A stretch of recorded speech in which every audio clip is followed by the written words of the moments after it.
ஒரு வயசுல என்ன நடந்துச்சு நினைவுக்குமானா இருக்காது. அம்மா வயிற்றுக்குள்ள இருக்கும்போது என்ன நடந்திருக்கும்னா நிச்சயமா நினைவு இருக்காது. இந்த நொடி எல்லாரும் உங்க அம்மா வயிற்றுக்குள்ள போங்க, நான் உட்பட. வடிவேலு சொன்ன மாதிரி உள்ள இருட்டா இருக்கு, ஒரு ஏசி இல்ல, ஒரு ஃபேன் இல்ல, ஒரு லைட் இல்ல, ஒண்ணும் இல்ல, இருட்டா தான் இருக்கு. 10 மாசம் ஆயிருச்சு, வளர்ந்து முடிச்சிட்டீங்க. உங்களோட தலை மேல இருக்கு, கால் கீழே இருக்கு. தலை கொஞ்சம் கொஞ்சமா திரும்பி கீழே வரணும், கால் மேல போகணும். இந்த ஸ்விம்மிங் பூல்னு சொன்ன பனிக்கூடம் உடஞ்சு கீழே ஓடிக்கிட்டு இருக்கும். வாளி வாளியாக ரத்தத்தை பிடித்துக் கொண்டிருப்பார்கள் செவிலியர்கள், மருத்துவர்கள். அந்த கருப்பை சப்பாத்திக்கு மாவு பணிற மாதிரி சுருங்கி விரிய ஆரம்பிச்சிடும். ஒவ்வொரு முறை சுருங்கி விரியும் போதும் இவ்வளவுதான்ப்பா உங்க அம்மாக்கு வலிச்சிருக்கும். வார்த்தைகளால் சொல்ல முடியாத வலி. எல்லாரும் நண்பன்ற ஒரு திரைப்படம் பார்த்திருப்பீங்க.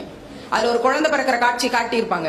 அக்கா இங்க கத்தி கொண்டிருப்பா, தங்கச்சி டாக்டர் வேற இடத்துல இருப்பா, நடுவுல ஒரு சொல்லிக்கிட்டே இருப்பா கம்ப்யூட்டர் வழியா. என்ன சொல்லுவா?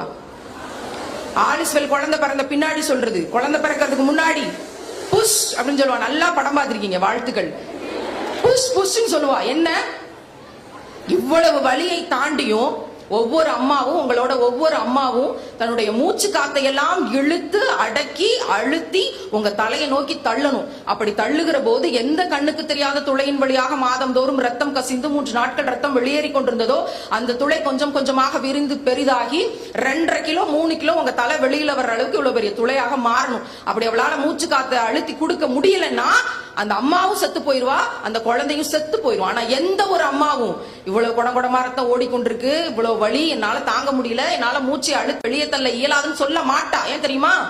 10 மாதம் ஒவ்வொரு குழந்தை வயிற்றுக்குள்ள வச்சு இந்த குழந்தையோட கண்ணு எப்படி இருக்கும், மூக்கு எப்படி இருக்கும், காது எப்படி இருக்கும், வாய் எப்படி இருக்கும், எப்படி என்ன பார்த்து சிரிக்கும், எப்ப அம்மான்னு சொல்லுன்ட்டு அந்த குழந்தை கூடயே 10 மாசமா உள்ள தினமும் கற்பனையில பேசி பேசி சிரிச்சு விளையாட்டு கொண்டிருந்தால அந்த குழந்தைய உயிரோட வெளியே கொண்டு வரணுங்கிறதுக்காக தான் செத்தாலும் பரவாயில்லை, என் பெண் பிள்ளையை நான் உயிரோடு கொண்டு வருவேன், என் ஆண் பிள்ளையை உயிரோடு வெளியே கொண்டு வருவேன்னு 1000 யூனிட் வலி தாங்கி கிட்டத்தட்ட 100 தடவை செத்து பொழைச்சு உங்க ஒவ்வொரு உயிரையும் இந்த உலகத்துல கொண்டு வந்து உங்களோட அம்மா கொடுத்திருக்காங்க.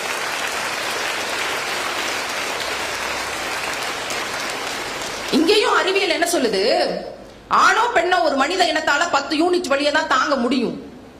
11 யூனிட் வலி வந்துருச்சுன்னா அந்த உயிர் செத்து போயிரும். ஆனா ஒவ்வொரு அம்மாவும் ஒரு குழந்தையை வெளியே கொண்டு வரும்போது 1000 யூனிட் வலி தாங்கி 100 தடவை செத்து பொழைச்சு கொண்டு வரானா இந்த உலகத்தின் ஆகச்சிறந்த ஆளுமை யார் அப்படின்னு எங்கேயாவது கேட்டாங்கன்னா காந்திஜி, நேதாஜி, அப்துல் கலாம் இவர்களெல்லாம் சொல்வதற்கு முன்னாடி இந்த உலகத்தின் ஆகச்சிறந்த ஆளுமை 1000 யூனிட் வலி தாங்கி 100 முறை செத்து பிழைத்து என்னை உயிரோடு கொண்டு வந்த என்னுடைய அம்மாதான் எனக்கு உலகத்தின் மிகச்சிறந்த ஆளுமைன்னு ஒவ்வொரு பிள்ளையும் சொல்லணும். இந்த கைதட்டு பத்தாதுன்னு நினைக்கிறேன் உங்க அம்மாக்கு.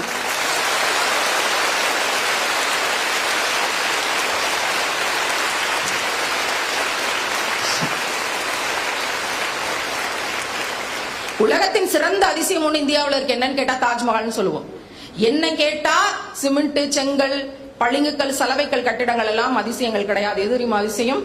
தொப்புள் கொடியை வெட்டுன அடுத்த 1 மணி நேரத்துல அது வரைக்கும் மார்பகங்கள்ங்கிற கருவி எதற்காக இருந்துச்சுன்னு அவளுக்கே தெரியாது. அந்த கருவி வேலை செய்ய ஆரம்பிக்கும், ரத்தத்தை எல்லாம் பாலாக மாற்ற வேலை செய்ய ஆரம்பிக்கும். இது அதிசயம் கிடையாது. எது தெரியுமா அதிசயம்? இந்த உலகத்துல 100 பெரிய வியாதிகள் என்னப்பா இருக்கு பட்டியல் போடு அப்படின்னு போட்டா 1 2 3 4 100 வியாதிகள், 100 பெரிய வியாதிகளுக்கு எதிரான நோய் தடுப்பாற்றலுக்கான மருந்தையும் சேர்த்து அந்த முதல் 1 மணி நேர தாய்ப்பால்ல ஒவ்வொரு அம்மாவும் கொடுத்ததுனாலதான் பெரிய வியாதிகள் எதுவும் இல்லாம இங்க உட்கார்ந்து ஆரோக்கியமாக இந்த செய்திகளை கேட்டுக்கொண்டு கைதட்டி கொண்டு செய்திகளை உள்வாங்கி கொண்டு இருக்கோம்னா இந்த உலகத்தின் ஆகச்சிறந்த அதிசயம் முதல் 1 மணி நேர தாய்ப்பால்.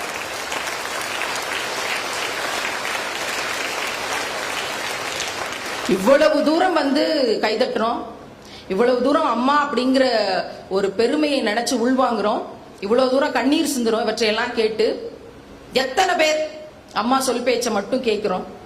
எத்தனை பேர் அவளை கடினப்படுத்தாம இருக்கோம்? எத்தனை பேர் அவளை அழ வைக்காம இருக்கோம்? படின்னு சொன்னா உனக்கு வேற வேலையே இல்லையான்னு எத்தனை பேர் கேட்காம இருக்கும்? நாங்கெல்லாம் காலேஜுக்கு போயிட்டோம், எங்களுக்கு எல்லாம் தெரியும், எல்லா அறிவாற்றலும் இருக்கு, செல்போன் வந்துருச்சு, உலகமே என் கையில இருக்கு, FB இருக்கு, வாட்ஸ்அப் இருக்கு, எனக்கு நீ அம்மா தேவையில்லை அப்படிங்கிறது வெளிப்படையா சொல்லல, அவ்வளவுதான்.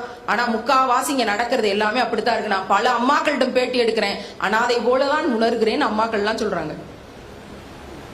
இன்னைக்கு வீட்டுக்கு போவீங்களோ இல்ல ஹாஸ்டல் இருந்து அம்மாட்ட பேசுவீங்களோ, போன்ல பேசினாலும் சரி, நேர்ல போய் பார்த்தாலும் சரி, அம்மாக்கு ஒரு முத்தம் கொடுத்துட்டு ஒரு சாரி, ஒரு தேங்க்ஸ் சொல்லிருங்க.